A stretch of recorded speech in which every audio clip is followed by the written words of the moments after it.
Howdy. Thanks for listening to Let the Movie Speak. Before we get started, we'd like to ask a favor of you. It's a simple favor. If you could just rate and review our show on Apple Podcasts, Spotify, or wherever else you listen, that might help other ears get into our ecosystem here and hear another episode. Anyway, enjoy the show.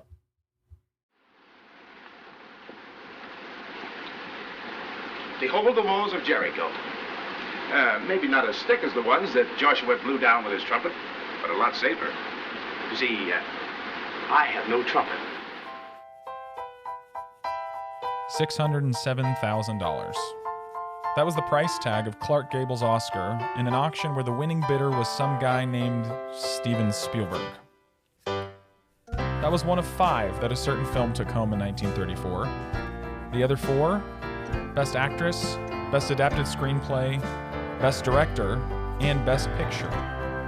In the worst year of the Great Depression, Frank Capra solidified a new genre of film with a story of an unlikely pairing between a down-on-his-luck journalist and a wealthy heiress on the run in It Happened One Night.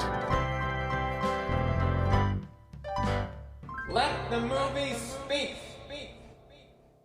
All right, well, welcome back, everybody. We're so happy to be all the way to episode 4 already. This is just breezing by, isn't it, Justin?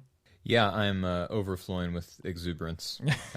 As you always are. It really is going quickly. This has been more enjoyable than I ever imagined, Travis. So Yes. I'm really having a good time, and I think we're finding some surprises along the way, and excited to talk about some of those surprises even with this movie today. It Happened One Night. Yes. So as you've been following along, we've been working our way through some selected films of the 1930s. I think a good cross-section. We do have a couple loose rules about our decade series. Mm-hmm. We're going to do at least one, well, we're going to do one musical only, I think is what we decided. One musical from each decade. We're going to try to find one horror film, sort of one drama, one comedy, and then the rest is just sort of sorted by significance and also our interest. And I think the only other last thing would be we don't want to ixnay the possibility of a foreign film or two every series. But so far, I've been really impressed with the quality of just enjoyability of watching these movies. And the question sort of came up between me and old Justo here. What are we going to do next? And we decided that it probably would be great to get the listeners involved. So we're thinking, kicking around a couple ideas, one of which is we could bounce from our earliest speaking films decade, the 30s, all the way up to the 2010s and just sort of go bookends and work our way toward the middle, which would be an interesting way to end things if we kept that pattern. Or maybe we'll pick a shorter series of more just selected, maybe subgenre based some other list. And I don't know, Justin, are you leaning towards one or the other at this point? Yeah, I like the idea of splitting it up between the decades with some kind of palate cleanser, as I think you called it when we discussed this earlier. Yeah.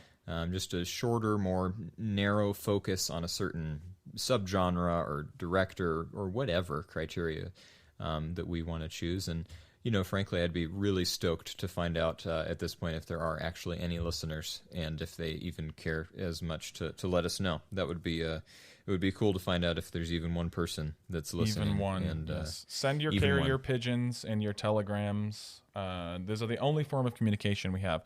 No, we do have a Twitter. We have an Instagram.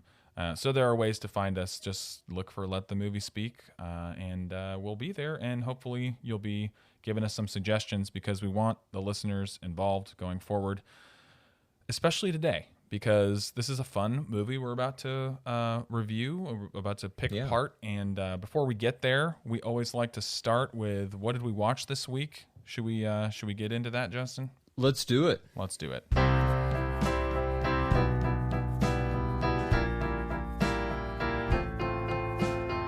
All right. Well, this week, you'll be happy to hear, finally, I have proven my Star Wars loyalty. Oh, my. It's happening. I watched episode 1 of season 2 of The Mandalorian. Oh, at long last, my friend. Saints be praised. How I thought that perhaps your your fever pitch of excitement for all things Star Wars had perhaps fallen like the ashes of the second Death Star onto Or the one of third. moons of Endor, or yeah, exactly, yeah, Yeah. yes. So speaking of retreading old ideas, Yes. so what do you think of season 2, episode 1? So here's what I'll say: is you served up this first episode, I think, very astutely. This is. Of all of the Western-themed sequences or moments, or this is an overarching feel that they're trying to give the whole series for sure. This is a straight-up Western. This is an hour-long like Western formulaic story. This first episode, Yes, and it's. I mean, I don't think most people would have any qualms with the quality of the production or the screenwriting in most cases. I will say it's very enjoyable to watch. It's good television. It's really well conceived. Especially, I love when you can see the sketches, at the end of the concept art. That just shows you that they really fully realized a vision here. And then when it went from page to screen, there wasn't a huge shift. They got what they wanted. It's a little weird for me as a diehard Star Wars fan, but this is the feeling I walked away with from the first episode, and you can tell me if you had the same thing, because we both love Westerns, good Westerns. yes, And we both love good Star Wars, of which there's plenty of both. This feels less like Western Star Wars than it does a Western with some Star Wars costumes and character names and faces. This first episode, let me just say. yes. Yeah, it's so indebted to the genre as a whole episode, 50-minute block or whatever. That I guess I found it a little distracting at times, because the westernness, the literal spur clanking noises of people in Mandalorian armor walking around, it caught me off guard. I'm not going to say it's bad or it didn't work, but it didn't feel fully Star Wars because it was so steeped in this town ain't big enough for the two of us, So I would totally agree.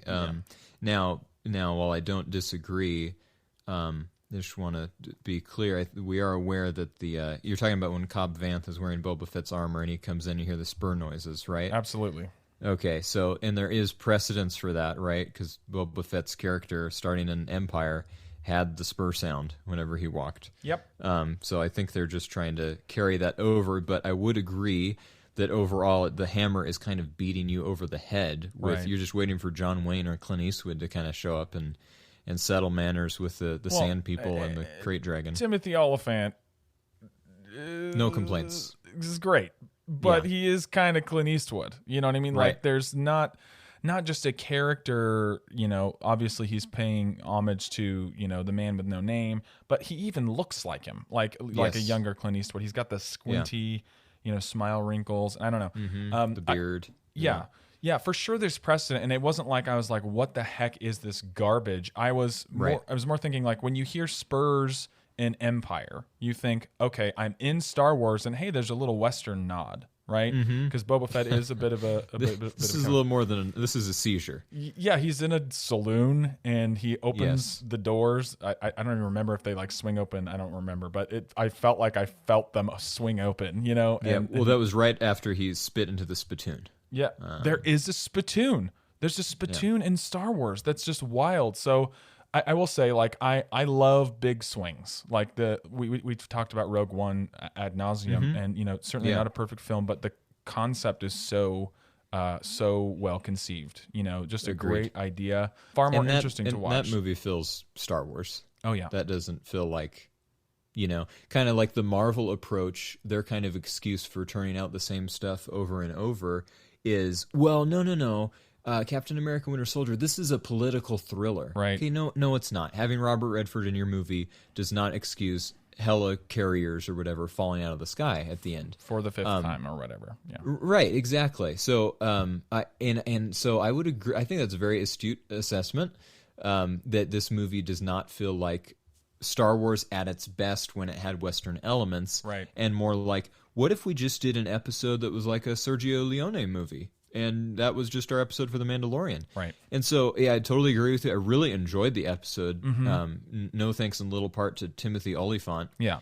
And that other guy from Deadwood that plays the bartender in that episode, who in my mind has the best line in that episode, which is when they're talking about the Sand People in the kind of Jaws kind of setting, and all the people are in the audience, and Mando says something about the Sand People, and the bartender, who is this like really ugly alien species guy, says those people are monsters. Yeah. I mean, that's just so there's good. nothing wrong with that. Yeah. Nothing wrong with that. Yeah, I think the character design, the creature design, is as good as it's been. It's peak Star Wars. I love the look of the Cyclops guy in the opening sequence. Yeah, because it doesn't just look like, oh, that's practical effects. Obviously, it is, but it really looks like you should be able to pick up a Star Wars movie and stick it in.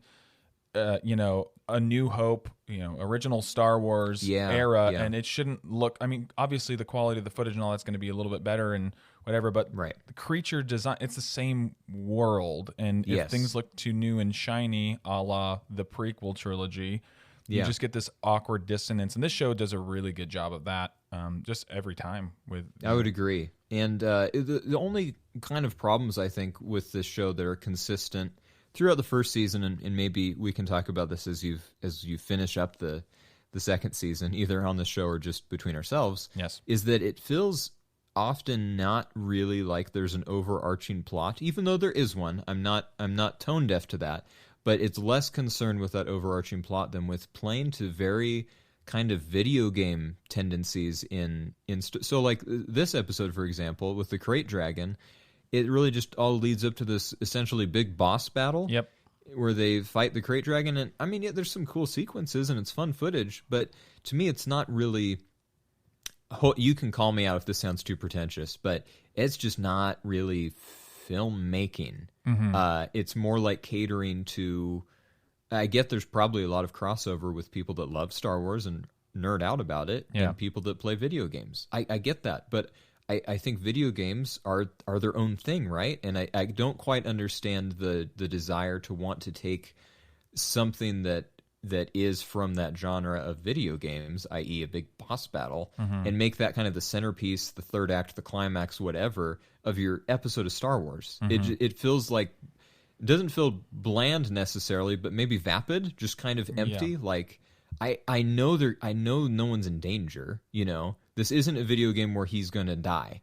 So why are we spending, 20 minutes or however long they do to do that?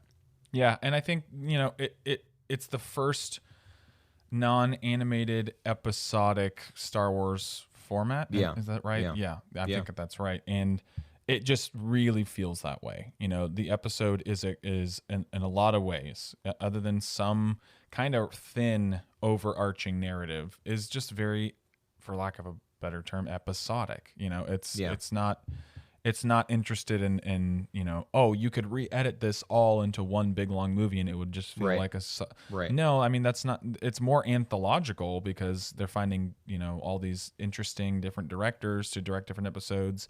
Some of them are like bottle episodes almost.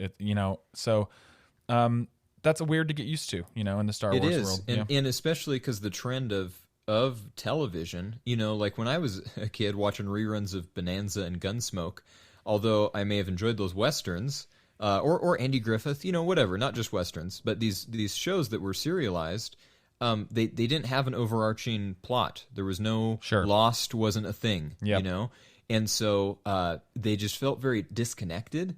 And I really hated that. Bothered me as a kid because I wanted the bigger story. Where are these characters really going? It was like Marshall Dillon's always back to square one, and Festus is always doing his Festus thing.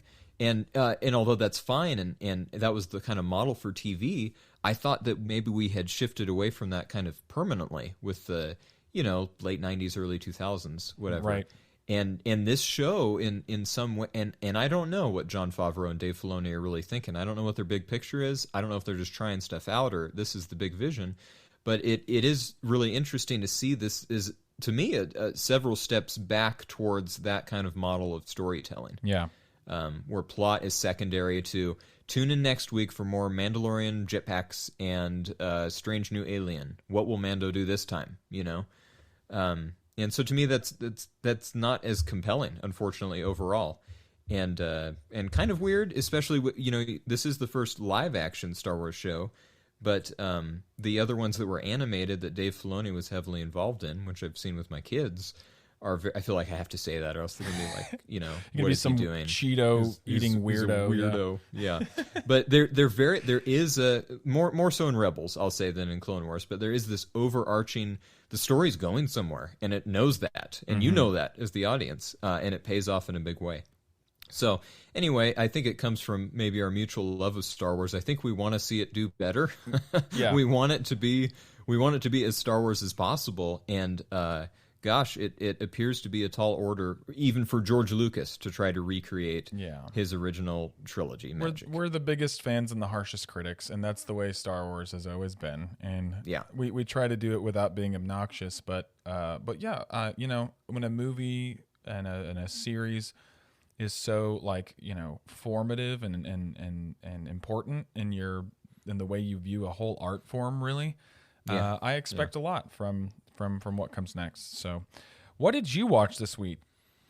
Well, nothing as grand. There were no crate dragons in what I watched. But are you aware of the game show from the 50s? I think it's called "I Have a Secret." Okay, vaguely. I'm not an expert, but I've heard of it. Okay, well, I don't exactly have the whole series collection on DVD or whatever either. But I did find a piece of an episode.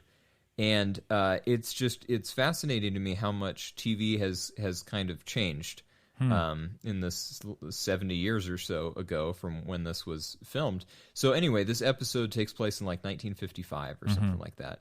And the premise of the show, if no one's heard of it or seen it, you have a guest come on before a host and a panel of celebrities, and they whisper the secret into the host's ear.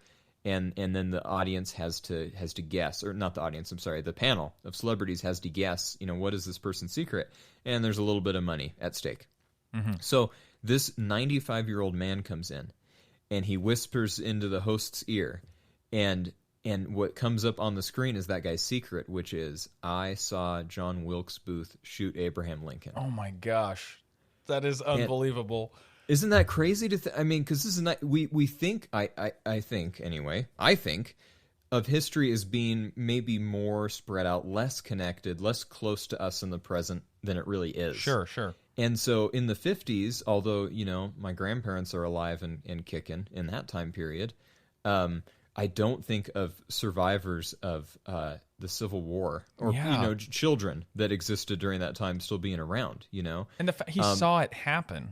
He was in Ford's Theater apparently with someone that worked with one of his parents, and one of his parents was there too.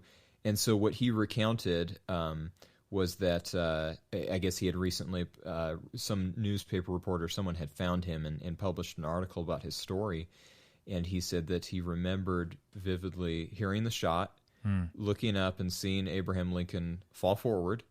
And then John Wilkes Booth jumped over the balcony and broke his leg falling down onto the stage. Yeah, I've heard that fact, And he ran away, and as a kid, the guy was like 5 years old at the time or something, and he said to his family that was with him, we got to go help that man, John Wilkes Booth, not realizing that he's just shot the president. And so, it's incredible, I think, to...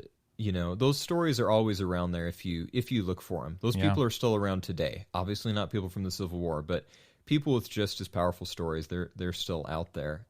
That's wild, man. And it reminds me of when my grandpa was telling a story about his dad, who was in school, and his dad being taught about United States history and the Civil War.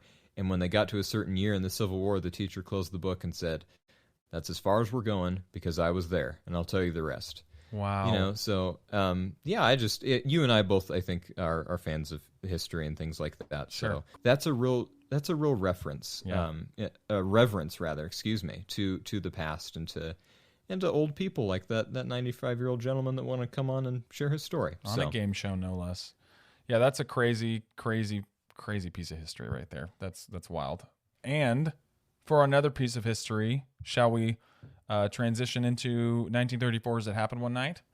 Vroom, vroom. That was smooth. Shift the gearbox. Yeah. Let's go.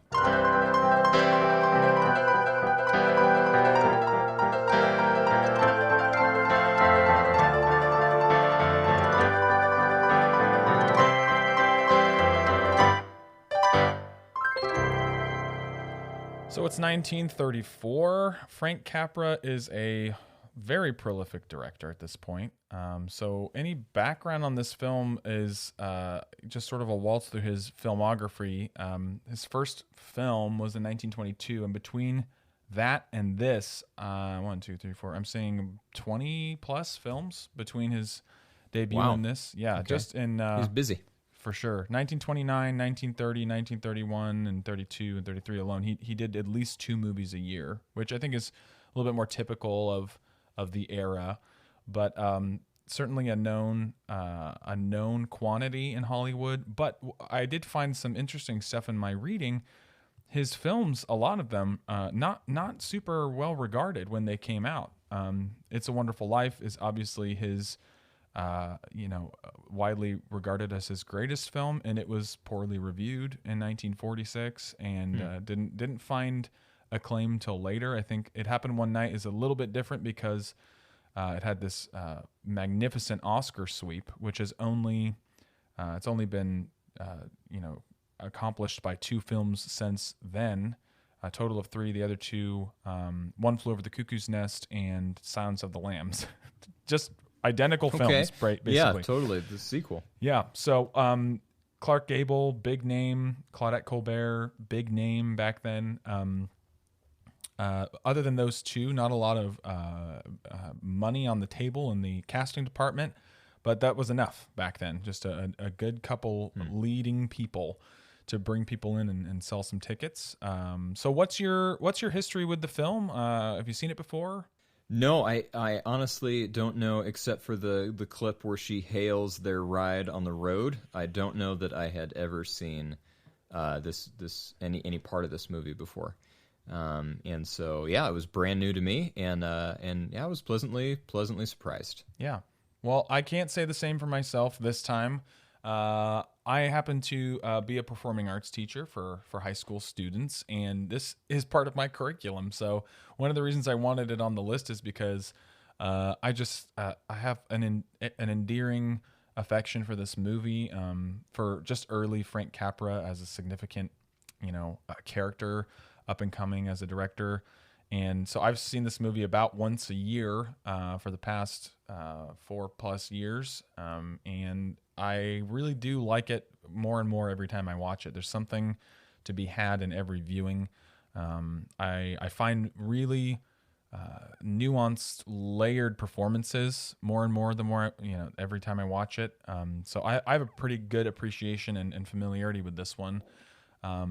I think that's about all we got for history and whatnot. I mean, it is certainly worth noting before we get started in the bulk of the conversation that this is considered kind of the first romantic comedy as the genre we know today is referred to, and certainly part of the screwball comedy era as well. It's kind of the first time we see an unlikely pairing find their way together through an unlikely set of circumstances, and it's certainly a romantic story. Aww.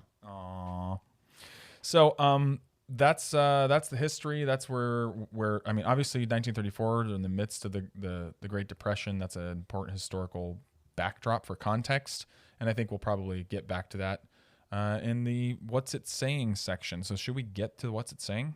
I'd like to find out the answer to that question. Wonderful.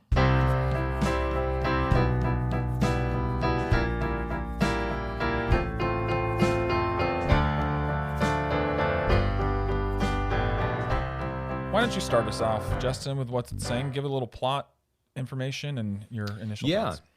So this is the story, as you said, of two young lovers, though they don't start out this way. Claudette Colbert's character is a very wealthy heiress who is the son. It's not that quite that progressive in 1934. She is the daughter of a very wealthy banker, and he is contesting in the opening scene her marriage to some kind of wealthy flyboy, playboy. It's not really ever super clear what that guy does besides fly airplanes, and it's really okay. It doesn't really matter. Yes. He's just kind of a douche. King Wesley, frankly. yes. King Wesley. And he's not a king. Man, no, he is not. But they cast that guy perfectly. Yes. That's really brilliant. Anyway, we can get to that a little later, but...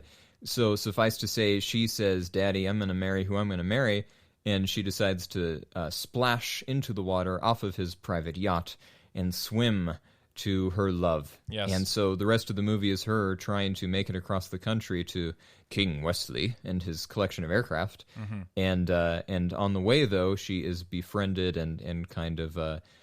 at times protected, and then eventually they fall in love by a newspaper man who is kind of weighing whether or not, once he finds out her identity, should I run with the story? Should I not?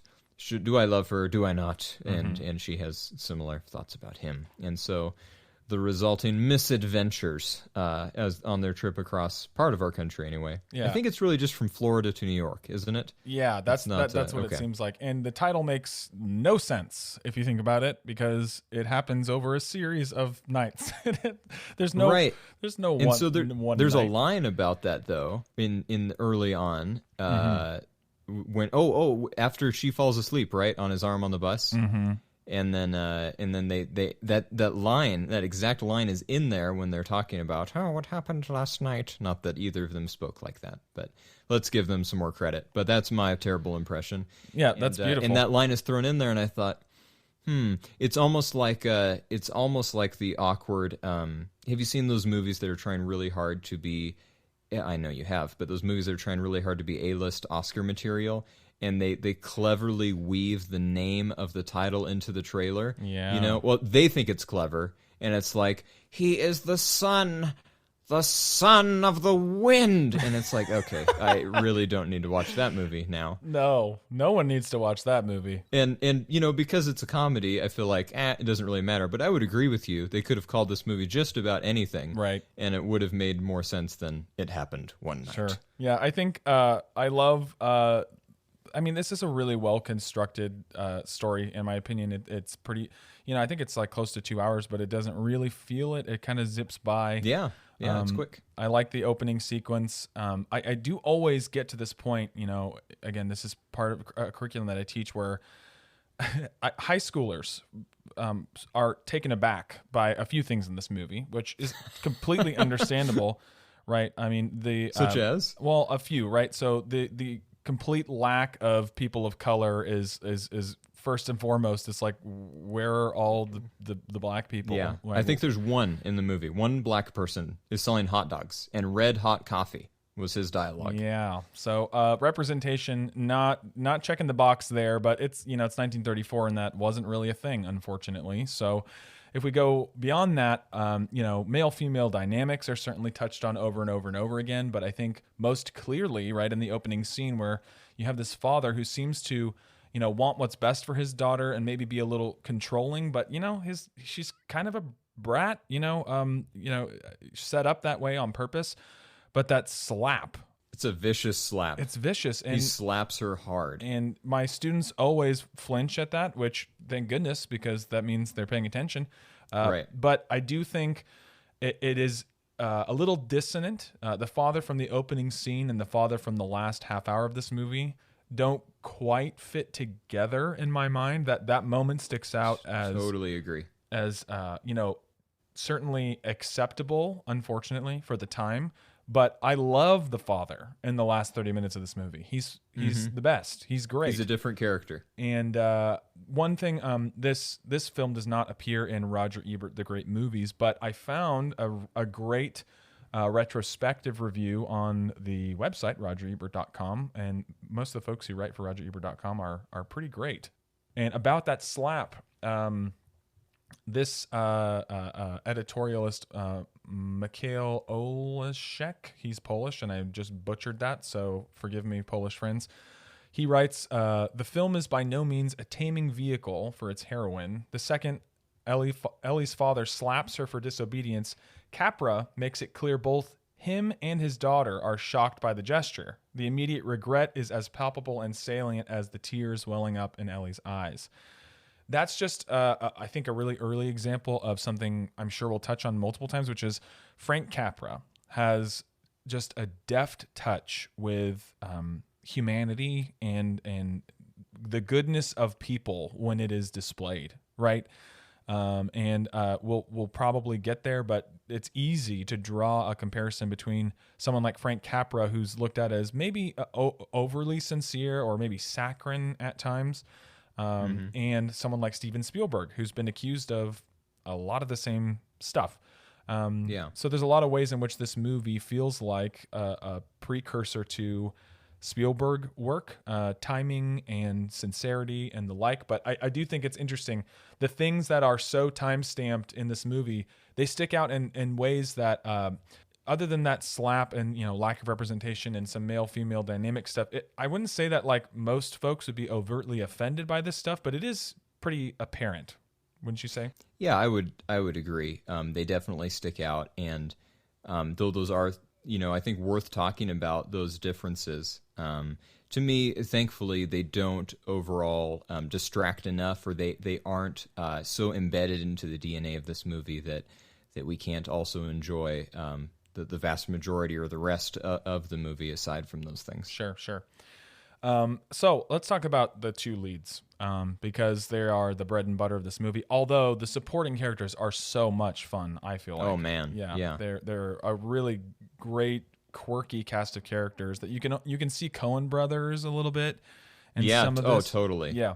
So Claudette Colbert and Clark Gable, you get the sense that these are two actors who a little bit rest on the laurels of their image, which is, again, pretty typical of the time, right? Yeah, people absolutely. went to a Clark Gable movie to see Clark Gable, similar to I think we've made this comparison before, but Harrison Ford, right? Like you go to a Harrison Ford performance to see just some finger pointing and some angriness and the undeniable charisma, all of that. Yeah. And that's a lot of his DNA. But I do think there are key moments throughout where, the big gap in the contentiousness that exists is class, right? Which is a Depression era theme. We have one person who is wealthy and all she really knows is wealth, but she wants independence, which means she needs to break away from that wealth, and she doesn't quite understand that at the beginning. Peter is obviously a hardworking, blue-collar, kind of salt of the earth, a guy who's made his own way and is street smart and all the other things, all the other cliches I can jam into this sentence.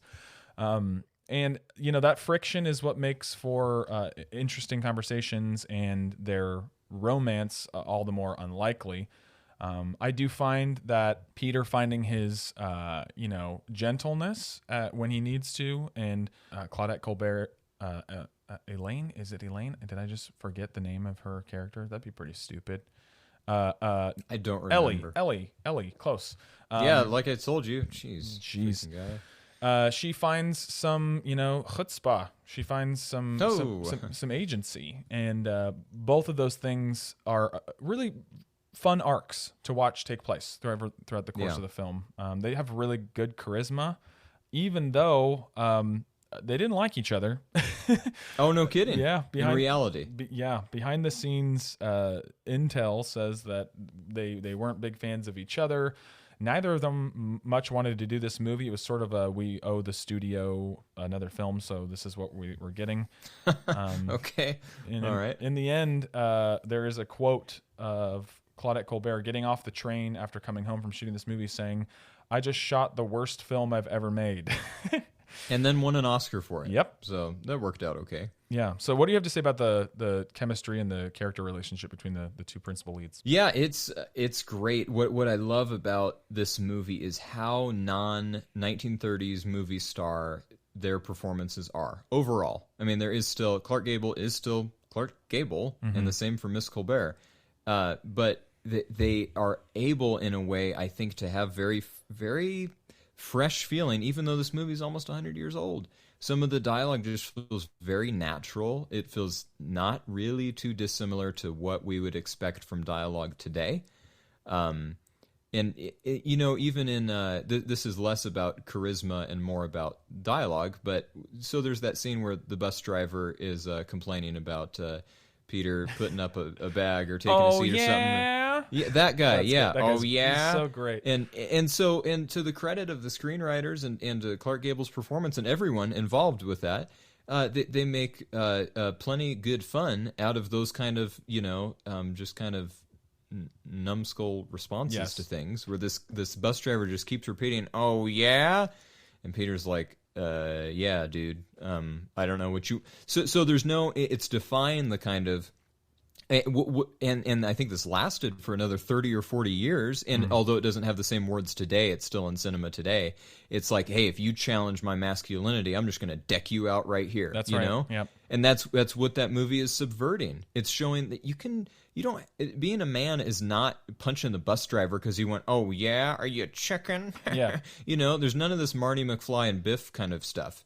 It's well, I guess the bus driver might be a little like Biff, but Peter totally, you know, he's like, not going to engage with you in that way as a real human would be, right, or would act. And so I think the movie is very smart in establishing Peter's masculinity doesn't, although he does beat someone else up later in the movie, right? But we don't see it though. It's not on it. screen. No. Yeah. We don't, but it kind of establishes, look, there's other ways for Peter to show his power, to show you can have a brain and be a man, and there's other ways to resolve conflict. Yeah. And I think it's the same way with their relationship, back to the chemistry.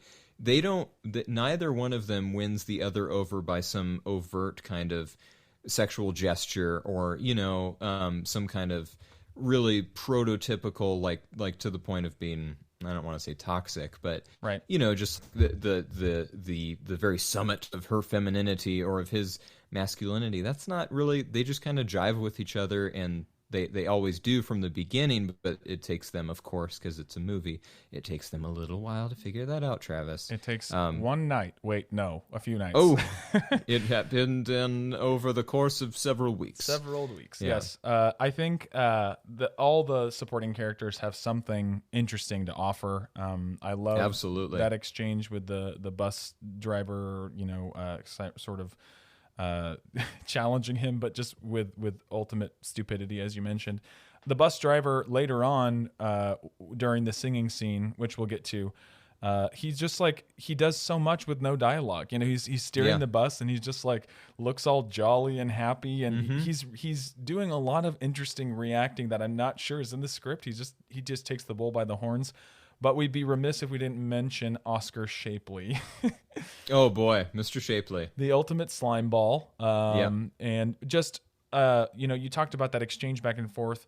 The timing of this dialogue, the like rat-a-tat comedic timing is so, like, we've seen that replicated over and over again. It's like this line, then that line, this line, then that line. Right. That is a cadence that I feel like, you know, with at least this era of filmmaking, if not this film specifically, we see that established, you know, two characters, quick dialogue, and a lot of thinking man's humor. There's some slapstick and some pratfalls and visual jokes for sure, but a lot of it is from the words. I would agree, and I think that's why this movie succeeds and is still enjoyable, and why you can show it to high schoolers today and them not just be snoozing through well, I won't say all of them. I'm sure you have one or two, but you know, it's still interesting today because I think maybe we've talked about this before. We both really like the show Frasier with Kelsey Grammer that used to be on, and I think this.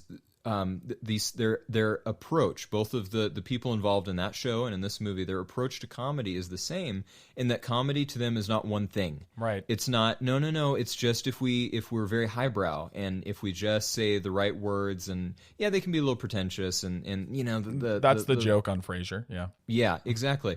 So there is some of that, but then there's the slapstick and then just the goofy. The very first scene when daddy's like yacht workers or waiters or whatever are bringing in the food, and they just have these amazing expressions on their face, conveying this very comedic sense of fear at the exchange, or maybe of Ellie. You know, it's not really clear, but it doesn't really matter because it's just funny. Yeah, the other example is, you know, anything Shapley says is just so, like, you can't even get a word in. You know, he's talking, and people have to just try to jab responses in there because he just Right. keeps talking and talking. We've all met that person.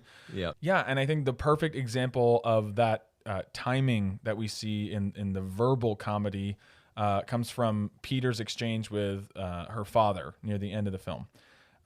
It's this back and forth where he's continually asking him, "Do you love her? Yeah, but do you love her? Yeah, but do you love her?" And Clark Gable does just a great like crescendo into it, and finally he says, "I asked you a simple question. Do you love her?" And he says, "Yes, but don't hold that against me. I'm a little screwy myself." And he just walks out the door. Right. It's just like masterful work Yes. between two comedic actors. Agreed.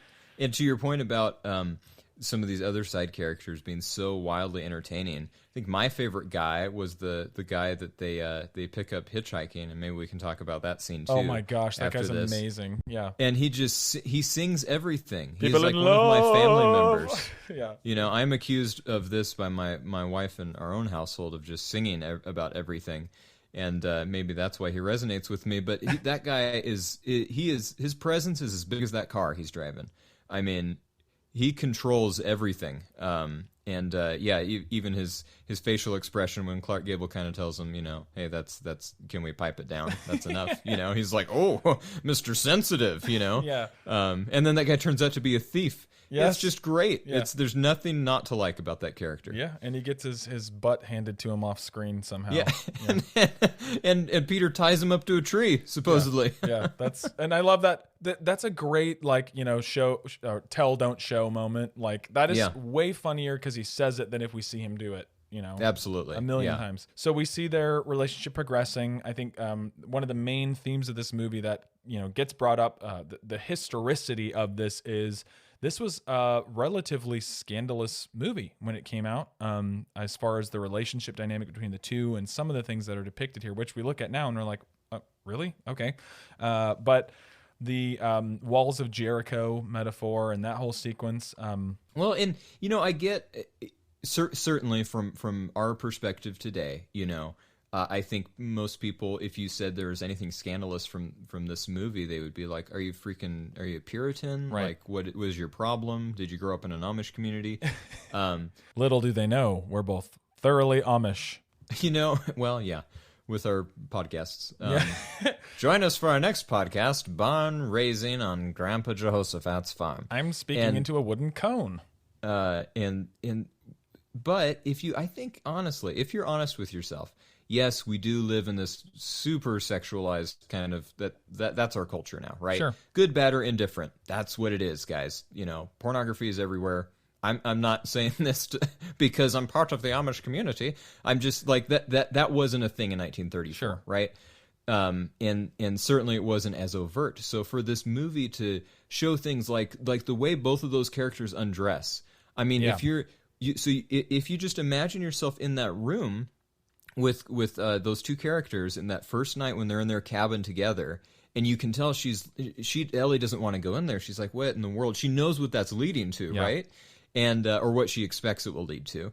And then Clark Gable's character, Peter, I'm sorry, he says something like, are you interested in how a man undresses? And then he starts taking off his clothes. That's not like appropriate behavior in any age, unless it's like Magic Mike or something. So then it's perfectly fine. Yeah. All we saw was Clark Gable's like bare chest. Yeah. I get that that's not necessarily pornographic, to use that word again, but it is like what that is, I think, how that movie is selling tickets. And the same goes for her when she undresses, the way that they show her undressing, even though there's no nudity per se. It is there to tantalize the audience. And I read one of the reviews I read from when the movie was released gave it kudos, like this movie is thoughtful, it's funny, and it's just racy enough to be tantalizing. Yeah. Or something like that, So I don't think the original audience was immune to that. No. And so whether or not we think there's a lot of repression or whatever, I mean, some of those things, like, okay, let's go to the hitchhiking scene. Yeah. It's very funny. Okay, I don't have... And I don't mean to mention those other things and be like, this movie should be banned or burned or anything like that. I'm just trying to make the case that I think these things are scandalous if we just try to shut down like all the magazines you say when you're trying to check out at Safeway or wherever. Right.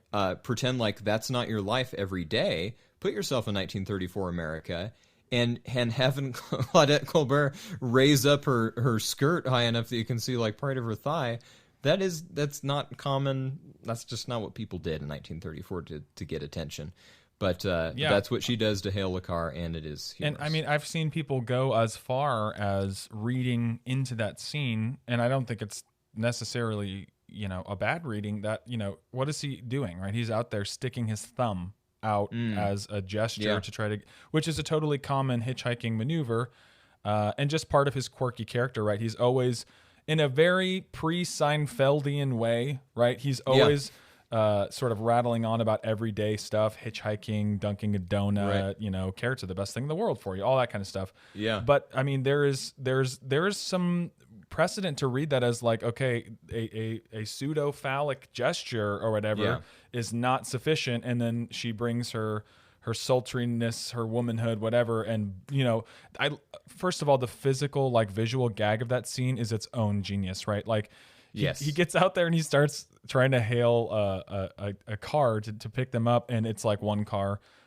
a second car. And then it's like 100 cars. Like, right. It's like Blues a Brothers. cavalcade of cars. Yeah. Like the Blues Brothers crash where there's like 100 police cars. Yes. It's like that. And then the first car that she shows her leg to, it's like, and then it cuts right after that, which is really modern joke telling in a lot of ways. But yes, agreed. Yeah, there's moments to pick and choose that I don't think Frank Capra is ignorant to the scandalousness. I also feel as though he did his level best to handle a scandalous moment for sure with a good amount of grace. There was respect and humanity given to both characters. I don't feel as though there's a moment where after they do that fake fight, someone's coming to look for them and they do that little scene together. Yeah. Where he's fantastic. He's buttoning up her dress because he messed it up. And certainly that's like, a little too close for comfort for two people who aren't married or whatever. But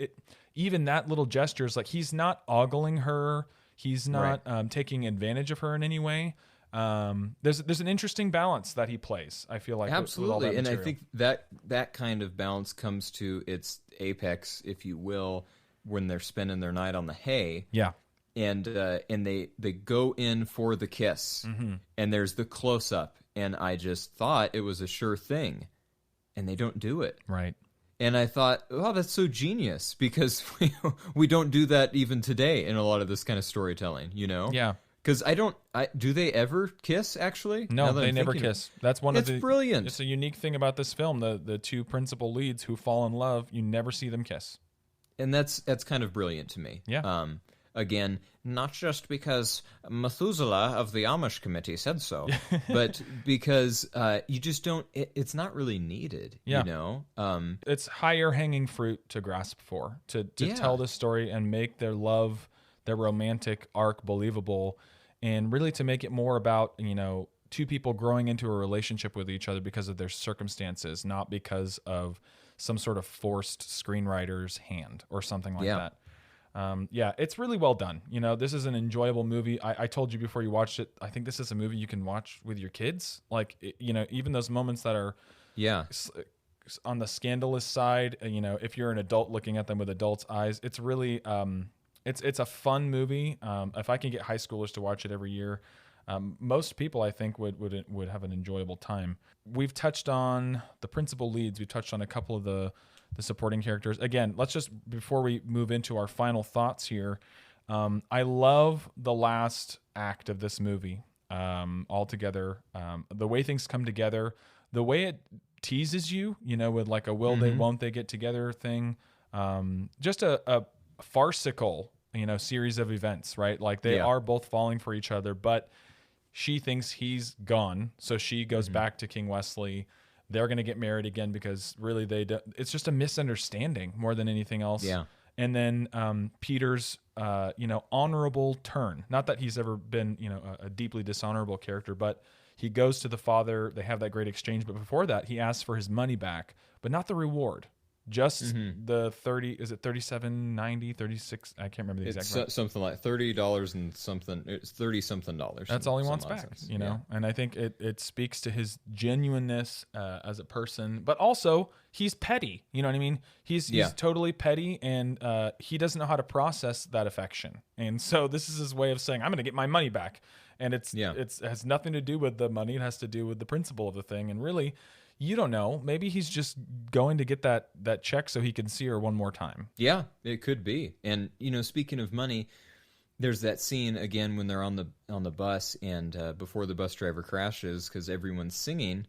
You know, they're all having such a great time and whatever. And when the bus does crash, I think that's when the kid cries out, "Help! Something's wrong with my mom," or something to that effect, right? And the movie takes like a hard stop from comedy to serious drama for a moment. Yeah. But it is, man, other people, I think, could learn a heck of a lot just from examining how they do that transition, and it is not forced. No. It is just like real life, unfortunately, you know? Yeah. And so the kid says, hey, he's explaining to Peter, we're poor. Mom was going to take a job in New York, but we've got no money. We didn't know the bus tickets were going to be so expensive. And so they end up giving the kid money or whatever, but it's it acknowledges the era in which it lives, right? Not that there's like no poor people today. Of course there are. But this is the Depression we're talking about, where that's common. Yeah, right? and you go from the bus singing pretty much immediately to this tragic reality of we haven't eaten in 2 days or whatever he says, right? So like, and now my mom's fainting. And so to our heroes' credit, you know, they give some of their own, you know, they try to lift up their fellow man or whatever, you know, and the movie kind of moves on, I think, in a pretty dignified way, as much as without delving into some kind of Marxist theory movie or something, which this movie's not. But it does I wouldn't say, because it would sound kind of demeaning, this movie doesn't wink again at class or people that are in poverty. But it really acknowledges them in a way, I think, that you know, for the blue collar people that are fortunate enough in 30s Depression era America to have jobs is like, oh, okay, yeah, I get it, you know, oh, well, that's good that they helped them.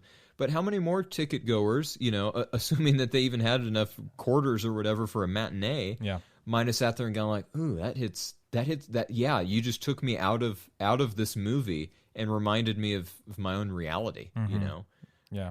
There's another moment like that that's very simple and subtle when he's got the car and he's zooming back to the little hostel hotel room that they've got, and he just sees a bunch of stowaways in a train car, and he waves to them all, and then they're gone. It's just like, this is just life in 1934. Yeah, and the amount of thievery that happens without trying to raise some kind of moral panic about it. Her suitcase is stolen early on. Yep. Again, there's that guy with the car that gives him a ride and tries to steal his suitcase. I guess suitcases are just the hot commodity, but it's not played necessarily for laughs or to make a point. It's almost just kind of accepted, like, well, duh. If you leave your suitcase down in 1934, someone's going to take it. It's going to walk away. And it doesn't really, I don't think, try to make a larger point than that's life right now. And there may not be any, you know, in neither of those scenes does anyone like, oh, I got to go report this to law enforcement or whatever. You know, it's like, well, I lost my suitcase. Guess I better go chase that guy down, tie him up to a tree, give him a good licking, and then I'll get our suitcase back. Yeah. It's a different America. Yeah. You know, more so, I think, Travis, than the other movies we've watched. I feel like this movie is not so much almost 100 years away from us as it is a millennium away from us. Sure. And I say that because, you know, things change. Is it great that we have way more inclusivity in movies today and less overt racism? Yes, hallelujah. Yes. Right? No one should be complaining about that.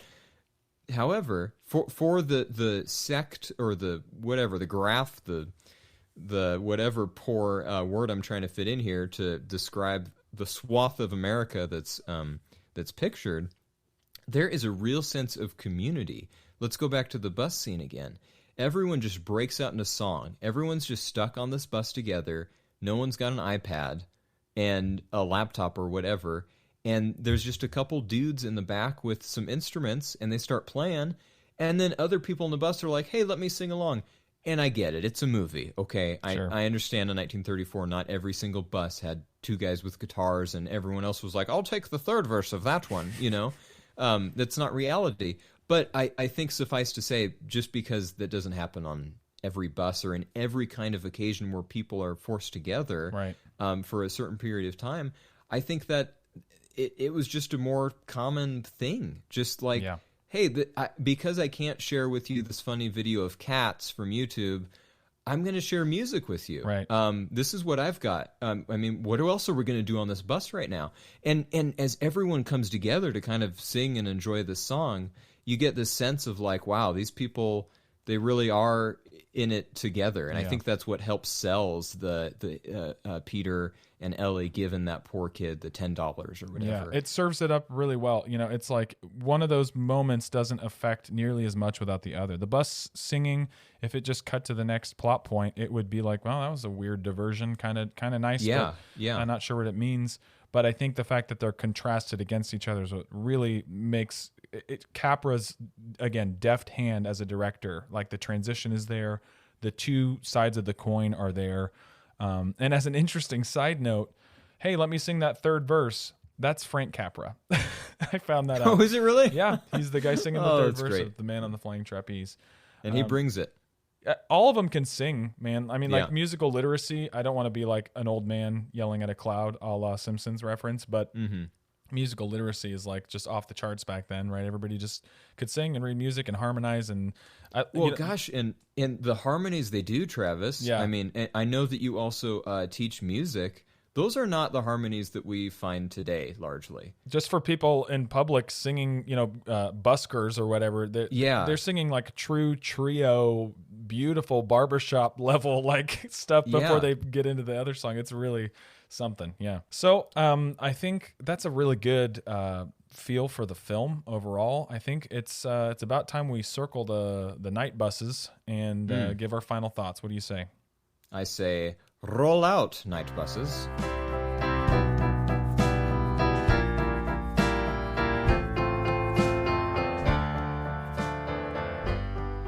All right, we title this section, Is It Worth Your Time? And I don't think there's any secret. I think it's worth... Secret is yes. Yeah, the secret is, it's totally worth your time. This is a totally watchable film. Even if you're not accustomed to black and white or, just films of this era, it really goes down smooth. It's funny. It's fun. The characters are overall endearing. And they're funny to make fun of too. I mean, you got enough secondary characters in there: King Wesley, Shapley, hitchhiker, pickup guy who ends up being a thief. Like all of that, really, it makes for an enjoyable watch. I think it's a great little cutout of 1934 because it doesn't shy away from the depression of the depression, for lack of a better way to describe that. I wish modern romantic comedies on a consistent basis had enough meat on the bone, in a lot of ways. So those are pretty few and far between for me. We always try to put this on our little patented, how often would I rewatch this scale? I rewatch this once a year because I teach it in my beginning drama class at a high school. And that's about what I would recommend for people because it's a great reminder of where a whole genre came from. Comedic timing, great acting in a comedic, context, and just it's a fun watch. Yeah, I totally agree with you. I think once a year is about right. I might do it sounds like I'm just making up stupid semantics or just being contrary, but I mean, I think it would be, if I'm being honest, I think it'd be more like a year and a half, Travis. Goodness I need gracious. those extra 6 months to kind of, calm down and get, something besides Clark Gable. But, the movie succeeds because it's a romantic comedy that really understands, probably largely thanks to Frank Capra, what the scope of it can be. I mean, for goodness sake, this is the guy that did It's a Wonderful Life. I mean, if he wants to send a home run and impart some kind of, timeless truth to his audience, he can do it. And he doesn't try to do that overtly, but I think just like we talked about with the sense of community and how vital that is to society being successful, a la In the Bus, if you look for it, it's there. Yeah. So yeah, this is a movie that it is just fun. So again, yeah, if like Travis said, if the 30s aren't your thing, black and white, whatever, I think if you give this movie a chance with an open mind, you're going to be surprised at how relatable, how not probably stereotypical 1930s the movie actually is. And to me, the kind of maybe one of the bigger points the movie tries to make, just does on accident, I don't know, is that you can do a heck of a lot of stuff. You can make it happen without money. I mean, pretty much their whole, adventures, they just kind of, again, through the sense of community, Peter's bartering with, shopkeepers or innkeepers or whatever, and trading hats for gas. And, there's just this real sense of, he accuses Ellie in the beginning something like, you think money can solve all your problems, right? And frankly, she does in the beginning. And so the rest of the movie is kind of them trying to figure out, okay, how do we solve our problems without money, and with varying degrees of success. But I was just kind of excited that it even tried to say anything about that, because like you said, romantic comedies don't have a great track record for being good. I don't know if that's too mean to say. They don't tend to be amazing, right? And I'm not saying every movie has to be. We mentioned Schindler's List earlier. Okay, I get it. It's our go-to. There's a time and a place for everything, but it's obvious by this movie at least. I don't think this is just a one-off. Like, gosh, they'll never do that again. How the heck do they pull that off? It's just maybe for, I don't know. What do you think, Travis? Is it for want of? Is the juice worth the squeeze? I wonder if studios think like, look, it's just a romantic comedy. People are going to buy it because him and her are in it. It's got a couple laughs in it. We're going to sell tickets. It doesn't really matter if we say anything more than that. Yeah, I think there's something to that with just about every genre. There's a corner of that, right? Like, what is the commercial viability? How can we, monetize this to the max? And, there's a distinct difference between something that feels like a movie by committee, a pure studio piece, and something that finds some kind of marriage between made a bunch of money, maybe won some Oscars, and man is just affecting, right? Yeah. I'm not sure the romantic comedy genre lives in that world all that often. I think it's one of those spaces that it kind of is, a budget versus profit sort of arena. And this is a great proof that it can be more than that. I agree. So, yeah, I mean, my final summation would be go out and see this movie and discover for yourself what an autogyro was. And still is, because I had no idea. Yeah, that's really, really important.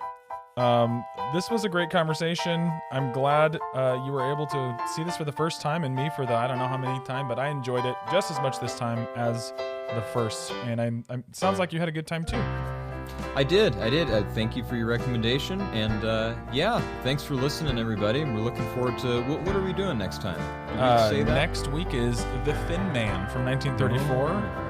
We have a very Thin Man approved guest on, a super fan of not just the Thin Man original movie, but the franchise, and she's excited to comment and help us see what it's saying. So we'll see you next week. Bye. See ya. Let the movie speak. You with me, Brett? Don't be a sucker. Good night's rest will do you a lot of good. Besides, you got nothing to worry about. The walls of Jericho will protect you from the big bad wolf. Hey, since you're still here and still listening, thank you, by the way, we'd like to ask an additional favor of you. We have social media. It's a thing on the internet, and all you need to do is find us on Instagram or Twitter or Facebook and like and subscribe. I know this is annoying, but we have to ask you because we want more people to hear the show. In addition to that, if you could rate and review us on Apple Podcasts, Spotify, or wherever you listen, we would greatly appreciate it. See you next week. Bye.